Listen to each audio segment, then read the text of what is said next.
Nueva entrega de la sección En Verde. Presentamos a Pancho Gamero, ingeniero agrónomo. Pancho, muy buenas tardes, bienvenido.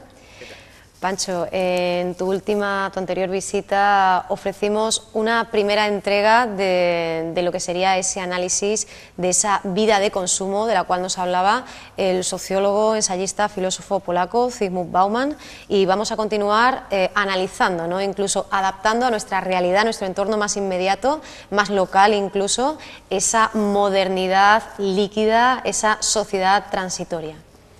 Sí, ya el otro día tuvimos unos minutitos hablando de Bauman y digo, bueno, este segundo programa vamos a terminarlo porque yo creo que es un pensador que da mucho juego, es un pensador que en estas últimas décadas pues, y sobre todo estos últimos años se ha puesto muy de moda, quizás es porque su pensamiento coincide mucho con la realidad que vivimos día a día, en esta crisis de Occidente, tanto económica como política, y por eso lo hemos traído a colación, ¿no? Y es que vamos a retomar lo que vimos en aquella ocasión. Yo quiero recordar que esa entrevista está en nuestro canal de YouTube, así que podemos consultarla. Si buscamos por Vida de Consumo, si buscamos por Pancho Gamero, daremos con sus intervenciones. Y con esta última, bueno, Pancho, retomamos, si te parece, la demoledora crítica que Bauman hace del consumismo. Nos define a nosotros por cuanto consumidores que visualizamos también al semejante como producto a consumir. Incluso nosotros mismos nos sentimos producto en la medida en que, de alguna manera, entre comillas, nos reconstruimos para ser más atractivos, ¿no? Hay una cosificación absoluta del ser humano, del individuo. Sí, efectivamente, tomando los conceptos para arrancar, ¿no? Que no nos haya visto la próxima semana, sí. Nosotros, que es lo que habla precisamente la obra que yo he elegido, el libro de él, de Vida Consumo, lo que es el consumismo, ¿no? Consumismo sería, pues, es una sociedad, en un momento dado, se pone de acuerdo en el que el motor principal de su vida es el consumo, o sea, bajo el consumo vamos a desarrollar nuestra cultura, nuestra vida, tanto en el orden social, tanto en como las relaciones entre las personas, el individualismo, en los colectivos y las perspectivas de esa sociedad, ¿no? Entonces eso es el consumismo, es una forma de ordenamiento, es ponerse de acuerdo un pueblo, una sociedad, el grupo humano que uno quiera considerar, en el cual el motor, la energía en el cual se va a mover todo va a ser el consumo. Entonces eso tiene unas consecuencias bastante importantes porque afecta no solo a la sociedad en sí, sino al individuo. Entonces el individuo, digamos, hay ya una traslación de ser una persona, una entidad humana, con todo lo que tiene de espiritualidad, a transformarse en un producto. O sea, como si fuera un producto más para consumir. Y se identifica uno como un producto y al mismo tiempo es un bien de cambio, como puede ser cualquier otro producto, ¿no? O sea, uno compra una herramienta, eso es un producto que se compra en el local correspondiente, de acuerdo, un gran almacén, una gran superficie, un local pequeño, una ferretería, y es una herramienta, es un producto, pero al mismo tiempo puedes, si tú quieres, intercambiarlo por otra cosa, otra herramienta, ¿no? Bueno, pues se cosifica las personas, el individuo, entonces el individuo se considera también como un bien de cambio, sobre todo lo vemos en el mercado laboral, en la empresa, ¿no? De que se reduce muchas veces al que tenga un perfil muy concreto, sobre todo a nivel de formación académica y de vida profesional, pero en cuestiones de la personalidad y el carácter, bueno, pues en un primer momento se deja de lado, ¿no? Después ya si hay una prueba de selección laboral más exhaustiva, pues sí, el carácter de la persona, ¿no? Pero la idea fundamental que nos dice Bauman es que la persona es un producto y por tanto un bien de intercambio. Y al identificarse una persona con ser un producto, dice, bueno, si yo quiero consumir, si yo estoy en una sociedad de consumo, yo tengo que ser atractivo para esta sociedad, entonces yo tengo que hacer para mostrarme también como un producto atractivo, igual que uno presenta cualquier artículo pues con un buen colorido, una buena imagen, pues la persona se viste, se forma para ser un bien de cambio. Y bueno, por ese motivo tenemos que hablar de ese paso de la ética del trabajo a la ética del consumo. y ahí nos encontramos con quiénes son hoy día los excluidos socialmente, ¿no? Bueno, sí, yo escuchaba ayer a un pensador que creo que catalán, ¿no? Decía, bueno, la suerte que tenemos aquí en Europa es que, no en Europa, en España, de que predominaba la religión cristiana a la calvinista, ¿no? Allí la ética del trabajo, pues, es diferente a la de aquí, ¿no? Pero sí,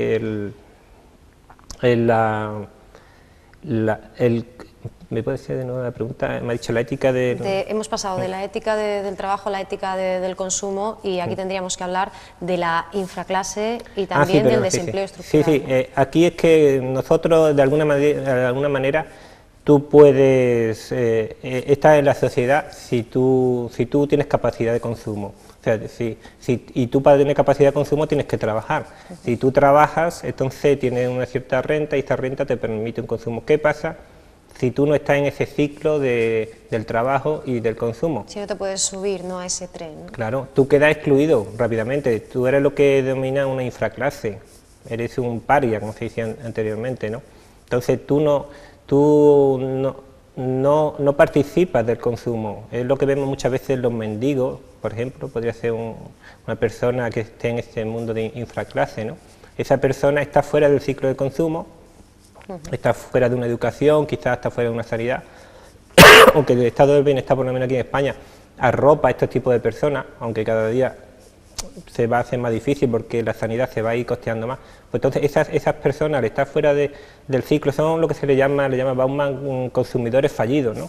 Son aquellas personas que no tienen capacidad de consumir y por tanto, como es una sociedad consumista en el cual la fuerza motora es el consumo, esas personas no tienen lugar.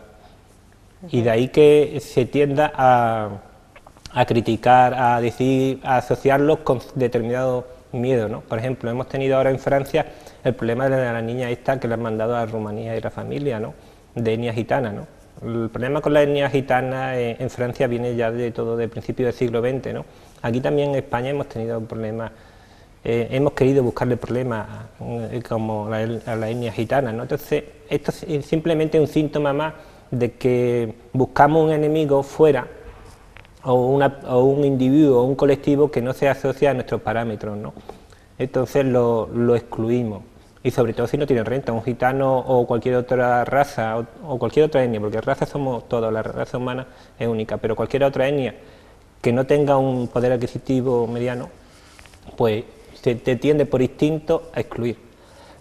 Pero tenemos el caso, por ejemplo, en Inglaterra hace poco, el primer ministro pues está hablando de leyes que para que un inmigrante de la zona de Oriente, ¿no?, por ejemplo un indio y demás, ¿no?, si quiere tener permiso durante 6 meses de alojamiento, de vivir de residencia, perdón, en Inglaterra, en el Reino Unido, pues tiene que, creo que eran 3.000 libras, ¿no?, unos 2.700 euros para poder entrar en el país, y después, pues si se va, pues se le devuelve ese dinero.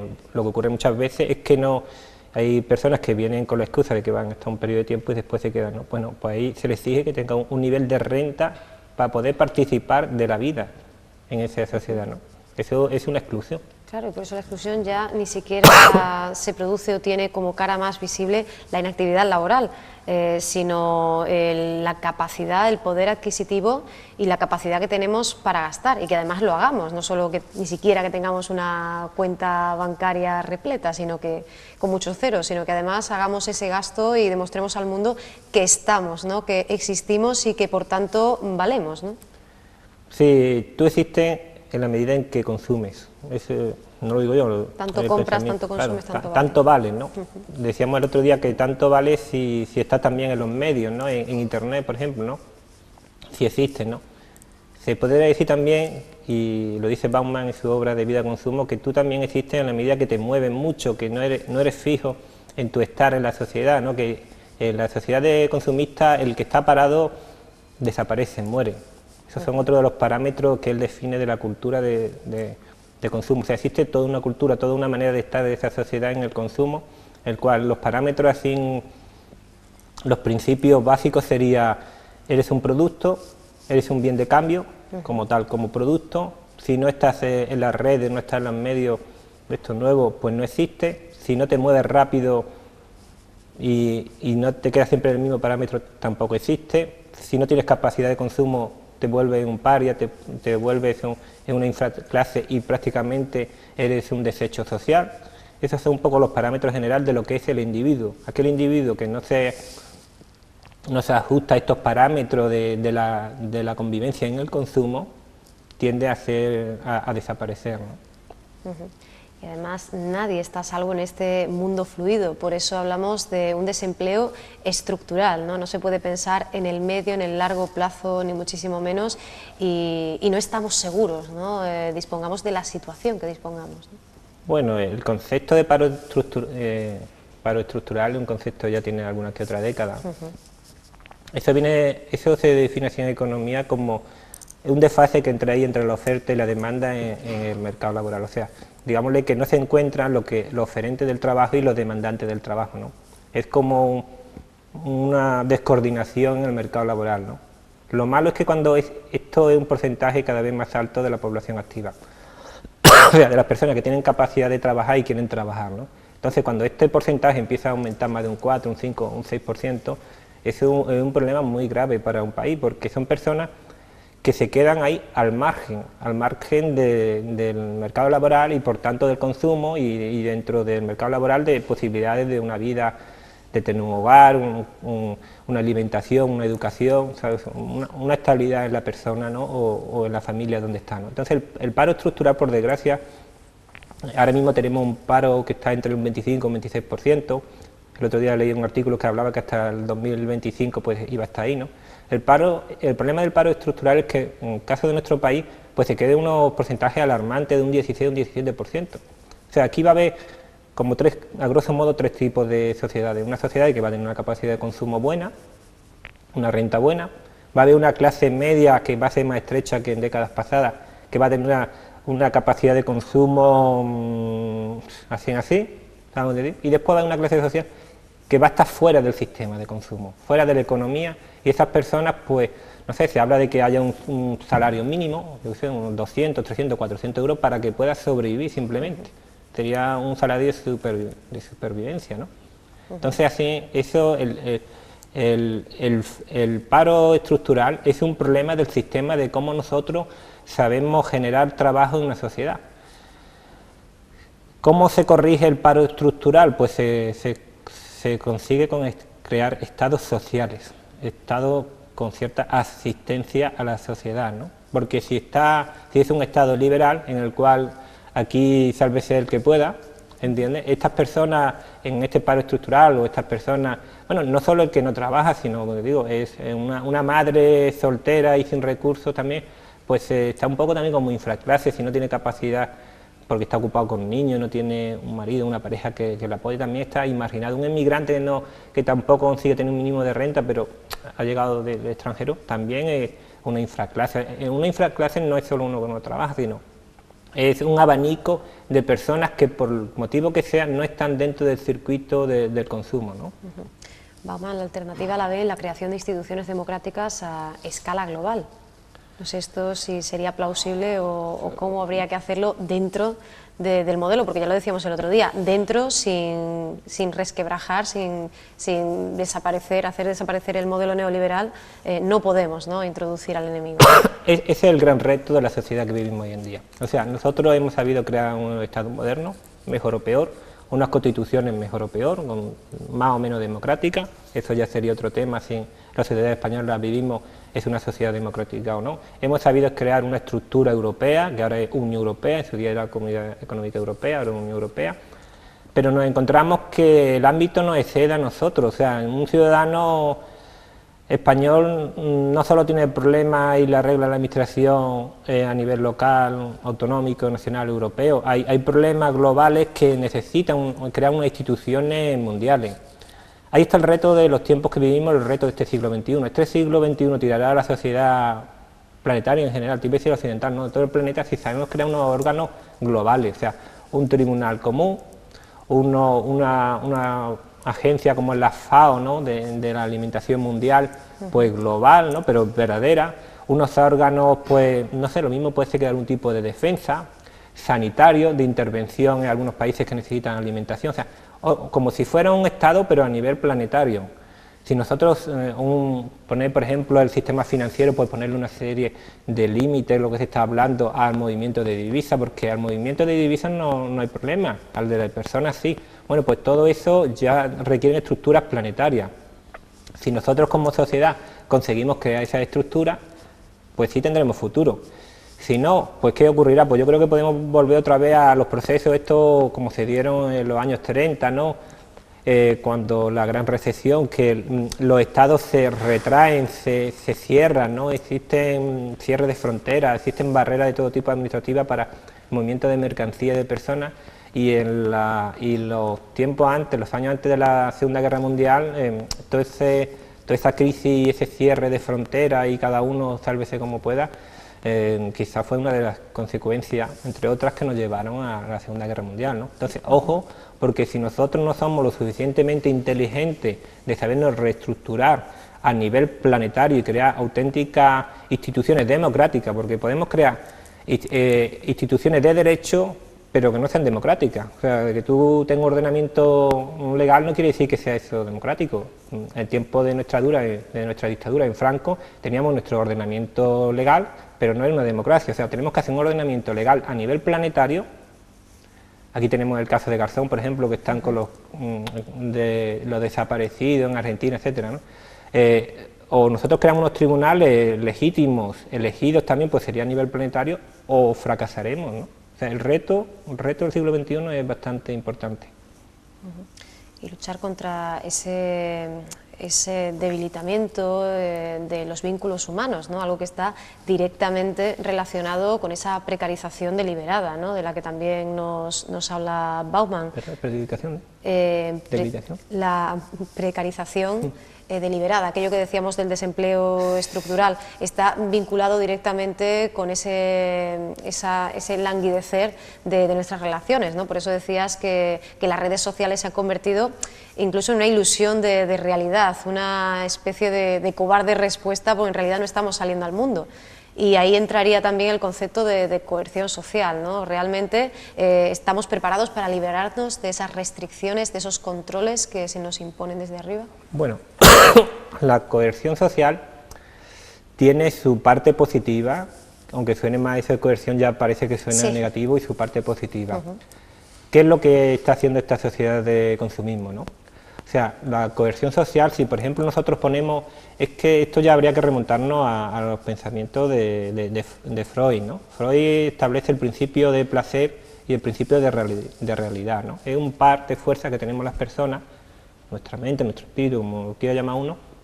Por ejemplo, el principio de placer, como placer, pues a uno pues le gustaría, si ve, por ejemplo, va en un supermercado y ve alimentos, pues directamente cogerlo y comérselo porque le satisface los alimentos, ¿no?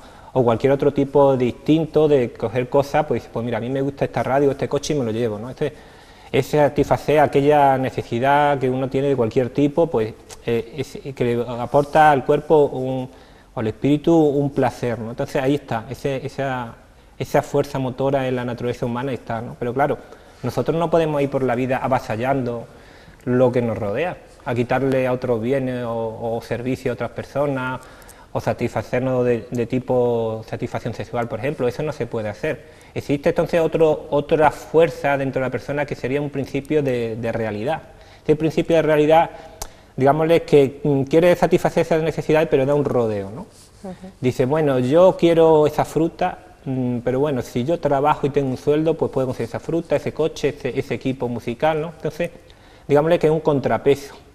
¿Qué ocurre en la sociedad de consumo? Pues previamente a la sociedad de consumismo existe toda una normativa que digámosle, que regula y crea una coerción para que tú no puedas, con la cárcel, con multas, con sanciones, para que tú no puedas satisfacer ese instinto que tiene de placer, ese principio de placer. Entonces existe un código penal, un código civil, que tú pues tienes que estar sujeto, existe una autoridad, ¿no?, de distintos tipos, en distintos ámbitos, ¿no? Entonces, si tú, en esta sociedad de consumismo, lo que se está haciendo es que se está desregulando mucho y la responsabilidad ya no cae en la sociedad, que tiene capacidad de sancionarte a ti, tu instinto, a que la responsabilidad caiga en el individuo. O Entonces ya no es la sociedad el que de forma global tiene mecanismos para que tú ese instinto lo tengas corregido o aminorado con el principio de realidad, ¿no?, que también surge en la persona.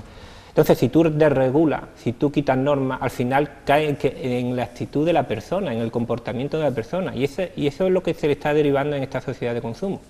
Y eso es cuando hablamos de la coerción social, eso es la parte buena que tiene esa normativa, esa regulación que hay en el comportamiento individual y colectivo de las personas, siempre que esté acorde con un sistema de libertades democrático, está bien.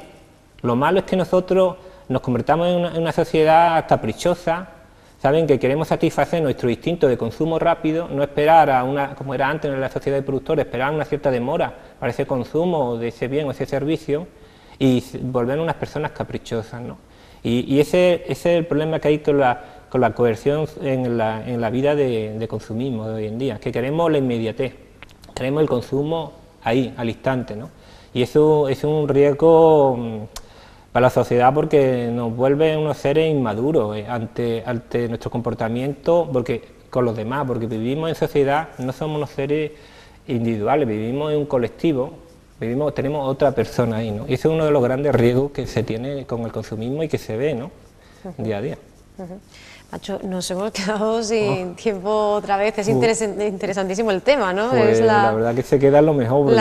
Sí. Bueno, si quieres podemos hablar ya de la obsolescencia programada o podemos dedicarle otra entrega. Pues yo creo que se está quedando corto, a mi entender, ¿eh? No sé, podríamos buscar otro minutito y seguir hablando porque la obsolescencia da para mucho, ¿no? Pues entonces interesantísimo porque, vamos, yo personalmente que no conocía la obra de este autor, ahora lo estoy leyendo continuamente, además ha ofrecido una entrevista hace muy poquito, muy reciente, muy jugosa, muy interesante, así que si te parece lo dejamos aquí y continuamos porque todavía nos quedan muchísimos conceptos que trabajar y cerrar, ¿no?, con esa obsolescencia programada y además pues hacer una especie de balance, ¿no?, de todo este planteamiento que hace Zygmunt Bauman, ¿no? Bueno, estamos hablando nada más que de este señor del pensamiento del consumo, ¿no? O sea, él tiene muchos más aspectos, o sea que se pueden ir tocando.